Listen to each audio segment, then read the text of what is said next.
and subscribe to Maulana Munawar Hussain Siddiqui. بہرحال میں آپ سے یہی عرض کرنا چاہوں گا، اپنے بچوں کو دینی تعلیم سے جوڑیے۔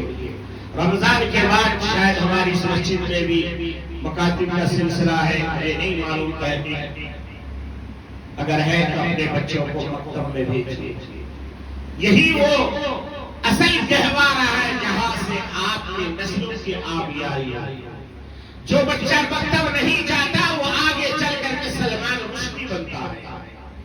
جو بچہ مکتب میں نہیں جاتی، جو بچیاں مکتب میں نہیں جاتی، اللہ کے دین کی تعلیم حاصل نہیں کرتی، بھلے وہ کسی عالم کے گھر میں پیدا ہو، وہ تسلیمہ نسرین بن جاتی ہے۔ مکتب جانا ضروری ہے، مکتب میں تعلیم حاصل کرنا ضروری ہے، اور میں مسجد کے ذمہ داروں سے کہوں گا کہ آپ اپنے دل میں اندر تھوڑا وسعت پیدا کیجیے، تھوڑا سوچئے۔ آپ کی گھر کی چٹنی 10-12 ہزار میں نہیں بنتی، ایک امام ایک مؤذن کی تنخواہ 10-12 ہزار آپ طے کرتے ہو، کس منہ سے آپ اس سے جو ہے کام لینا چاہتے ہو؟ آپ مکتب کے نام سے ان کی تنخواہیں بڑھائیے، پھر اس سے کام لیجیے۔ آپ ان کی ضرورتیں پوری کر کے کہیے نہیں آپ کو 2 گھنٹہ 3 گھنٹہ مستقل یہاں پڑھانا ہوگا۔ ارے آپ کے یہ 2-3 ہزار آپ کے آنے والی نسلوں کی ضمانت ہوگی، آپ کے دین کی ضمانت ہوگی۔ آپ 50-50 ہزار روپے دے کے 1 لاکھ دے کر کے اپنے بچوں کو اسکول اور جو ہے دوسرے جگہوں پر کانوینٹ میں ڈالتے ہو، اور لائن لگ کر کے مسلمان جو ہے وہاں پر پیسے کا بیگ لے کے جاتا ہے جس کی ایک رسید بھی نہیں ملتی، پھر اپنے سیٹ بک کرا کر کے اس نونہال بچوں کو وہاں ڈالا جاتا ہے۔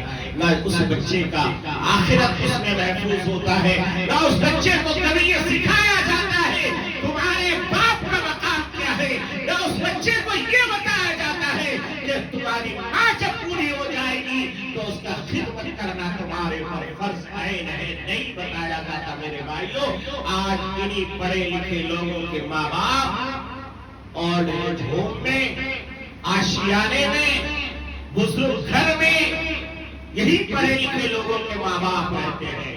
آپ کو نہیں ملے گا کہ کسی عالم کا ماں، کسی عالم کا باپ جو ہے کسی اولڈ ایج ہوم میں یا کسی جو ہے آشیانے میں یا کسی اور جگہ پر رہے گا، اس لیے کہ اس کو پتا ہے کہ ایک وقت کھاؤں گا مگر ماں کے ساتھ نہ رہوں گا، باپ کی خدمت کروں گا۔ میرے بھائی، یہ اگر بتایا جاتا ہے تو مکتب میں بتایا جاتا ہے، مدرسے میں بتایا جاتا ہے، مسجدوں میں بتایا جاتا ہے۔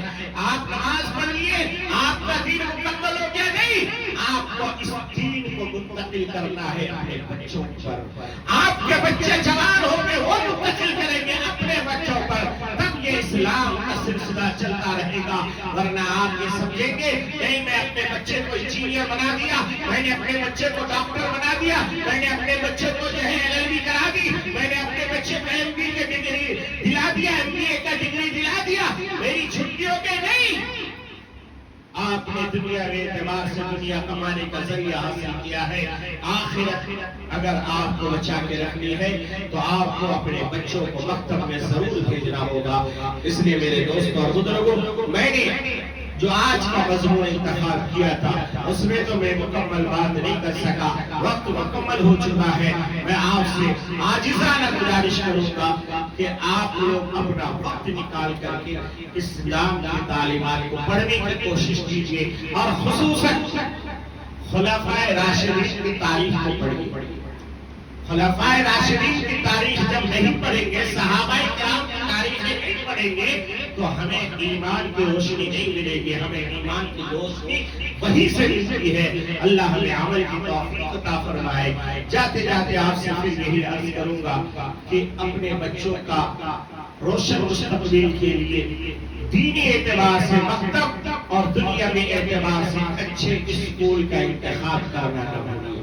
اچھے بچوں کو اچھے اسکولوں میں ڈالیے، ابھی سے پروگرام بنائیے کہ آپ کے اپنے بچے کو کیا بنانا ہے۔ مسلمان کی سب سے بڑی کمزوری یہ ہے باپ کے پاس ٹائم نہیں، ماں کو تربیت آتی نہیں۔ اور اس وقت جو ہمارے ہاتھوں میں آ گیا ہے موبائل، جس کی وجہ سے تو اور جنازہ نکل گیا ہے۔ تربیت کا نتیجہ یہ ہوتا ہے کہ ہمارے بچے لاوارث کی طرح موبائل میں مست رہتے ہیں۔ اور فخریہ کا حضرت 1 سال کا بچہ میرا موبائل چلاتا حضرت، ایسا نمبر نکال دیا۔ کہاں فخر کر رہے ہو بھائی؟ 1 سال کا بچہ سورہ فاتحہ یاد کرا دیتے، تب کہتے فخر کرتے کہ حضرت میں نے 1 سال میں اپنے بچے کو سورہ فاتحہ یاد کرا دیا۔ تم نے تو اس کے آخرت برباد کرنے کا بشیر سال ہی میں اس کے پاس دے دیا۔ اور سال میں کیوں؟ بلکہ جب ماں پریگننٹ ہوتی ہے، ماں حاملہ ہوتی ہے، اور جتنے موبائل میں وہ سیریل دیکھتی ہے نا، وہ سب کے سب وہ بچہ محفوظ کرتا ہے یا بچی محفوظ کرتی ہے۔ اور پیدائشی طور پر آپ جو دیکھتے ہیں نا کہ بچے پیدائشی طور پر ہی موبائل سے کھیلتے رہتے ہیں، وہ پیدائشی طور پر نہیں، پیدا ہونے سے پہلے ہی وہ ماں کے پیٹ میں کھیل رہے ہیں۔ ماں کے پیٹ سے اس کا کنیکشن جڑ گیا اس کا۔